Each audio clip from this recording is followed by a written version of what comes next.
Hello అండి, నమస్తే. Welcome back to my channel Nikki home. ఎలా ఉన్నారండి మీరందరూ? నేనైతే సూపర్గా ఉన్నాను. ఇవాళ నేను మీకు చూపించబోయే రెసిపీ చిక్కుడుకాయ ఫ్రై. ఇది చాలా బాగుంటుంది, చాలా ఈజీగా కూడా అయిపోతుంది. అందులో దీంట్లో ఫైబర్ కంటెంట్ ఎక్కువ కూడా ఉంటుంది. మరైతే ఇది ఎలా తయారు చేసుకోవాలో చూసేద్దామా. ఇక్కడ నేను ముందుగా ఒక 250 గ్రామ్స్ చిక్కుడుకాయ తీసుకున్నాను. చిక్కుడుకాయని బాగా మనం క్లీన్ చేసేసి వాటర్తో సైడ్ తొనలు ఉంటాయి కదా, అవన్నీ కూడా కట్ చేసుకొని ఇలా చిన్న చిన్న పీసెస్ కట్ చేసుకొని పక్కన పెట్టుకోవాలి. ఆ తర్వాత ఇందులో మనం మసాలాగా పచ్చి కొబ్బరి, పచ్చిమిర్చి, అలాగే 5 నుంచి 6 తెల్లవాయలు, కరివేపాకు, ఉప్పు తీసుకున్నాను. ఆ తర్వాత కొద్దిగా కట్ చేసుకున్న ఆనియన్స్, ఎందుకు ఎక్కువ ఆనియన్స్ ఉంటే టేస్ట్ ఇంకా బాగుంటుంది కర్రీకి. ఆ తర్వాత ఒక ప్యాన్ పెట్టుకొని అది హీట్ అయ్యాక అందులో మనం పోపు దినుసు మనం ముందుగా కట్ చేసి పెట్టుకున్న ఆనియన్స్ కూడా వేసుకొని ఒక 2 నుంచి 3 నిమిషాల పాటు అలా మగ్గించుకోవాలి. కాస్త మెత్తపడాలి ఈ ఆనియన్స్ అనేటివి.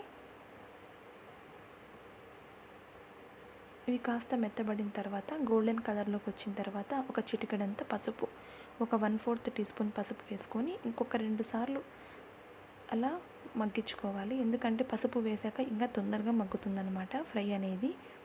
మనం ముందుగా కట్ చేసి పెట్టుకున్న చిక్కుడుకాయ ఉంటుంది కదా, అవి కూడా యాడ్ చేసి ఒక 2 నుంచి 3 సార్లు మొత్తం అలా కలిపేసేయండి. ఎందుకంటే ఇక్కడ ఎర్రగడ్డ మనకు అన్నీ కూడా బాగా మిక్స్ అవుతాయి. ఇవి కాస్త ఉడకాలి కాబట్టి కొద్దిగా వాటర్ పోసుకొని ఒక 5 నుంచి 10 నిమిషాల పాటు దీన్ని ఉడకనిద్దాం. ఎందుకంటే చిక్కుడుకాయ కదండి, మనం కుక్కర్లో పెట్టడం లేదు కాబట్టి డైరెక్ట్గా చేస్తున్నాం కాబట్టి ఒక 10 నిమిషాల పాటు మగ్గడానికి టైం పడుతుంది. అందులో మనం మసాలా తయారు చేసుకుందాం. ఇక్కడ నేను రోట్లో మసాలా దంచుకుంటున్నాను, చాలా టేస్ట్గా వస్తుంది కాబట్టి. ఫస్ట్ ఉప్పు వేసాను. ఆ తర్వాత నేను తీసుకున్న కొబ్బరి, పచ్చిమిర్చి, కరివేపాకు, తెల్లవాయి అన్నీ కూడా వేసి రోట్లో కచ్చా పచ్చగా దంచుకుంటున్నాను. ఎందుకంటే రోట్లో దంచే టేస్ట్ చాలా బాగుంటుంది, అది మీకు కూడా తెలిసే ఉంటుంది. ఇలా కావాలంటే మధ్యలో కొద్దిగా లైట్గా వాటర్ వేసుకోండి, పర్లేదు. కానీ నేనైతే వాటర్ వేయలేదు, ఎందుకంటే పచ్చి కొబ్బరి చాలా ఫ్రెష్గా ఉందనేసి దాంట్లో వచ్చే పాలతోనే మనకి పేస్ట్ తయారైపోయింది. చూసాం కదా, ఇంకాస్త వాటర్ వేసుకుంటే ఇంకా బాగా మెత్తగా ఉడుకుతుంది. ఇది అవసరమైతేనే ఇలా ఒక 2 సార్లు అలా తిప్పేసుకొని మనం ముందుగా తయారు చేసుకున్న మసాలా ఉంది కదా, పేస్ట్ అనేది దీంట్లో యాడ్ చేసేయండి. ఇలా కచ్చా పచ్చగా కాస్త కొబ్బరి అనేది మన పంటికి తగులుతుంటే చాలా రుచిగా ఉంటుంది ఏ కర్రీ అయినా. ఒకసారి తిప్పేసుకుందాం.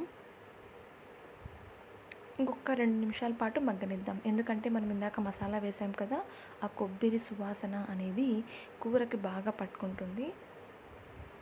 అంతే, ఎంతో ఈజీ అయిన మంచి ఫైబర్ కంటెంట్ గల చిక్కుడుకాయ ఫ్రై రెడీ అయినట్టే. ఇది మీకు అన్నంలో కానీ, చపాతీకి కానీ, జొన్న రొట్టెకి అయితే ఇంకా సూపర్గా ఉంటుంది. మీకు కాస్త గ్రేవీగా కావాలనుకుంటే ఇంకొద్దిగా వాటర్ యాడ్ చేసుకోవచ్చు. అంతే అండి. మీకు కనుక నా ఈ వీడియో నచ్చినట్లయితే లైక్ చేయండి, షేర్ చేయండి, అండ్ సబ్స్క్రైబ్ చేయడం మర్చిపోవద్దు. పక్కనే ఉన్న బెల్ ఐకాన్ని కూడా క్లిక్ చేయండి. అప్పుడు మీకు నా లేటెస్ట్ యొక్క వీడియో అప్డేట్స్ అనేవి మీకు వస్తాయి. Thank you for watching. Bye.